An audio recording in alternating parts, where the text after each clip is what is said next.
Hi guys, welcome to the channel. This video will show you really simple tips how to move your Google Sheet while you opening that Google Sheets. Here I am using PC. If you are using Mac or MacBook, etc., it should be similar method. So here I already open my Google Sheets, and then as you can see here, you can see this right arrow. You just press on that one, and you can move your Google Sheets file to anything, for any location.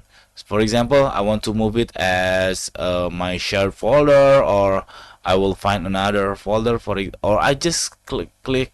I could click this new folder, but I don't want to. That's very simple. You just move this one, so you no need to open your drive and then looking for that particular file. You just open the file. I know you already bookmark it, or you receive from your friends, and just move using my method that I just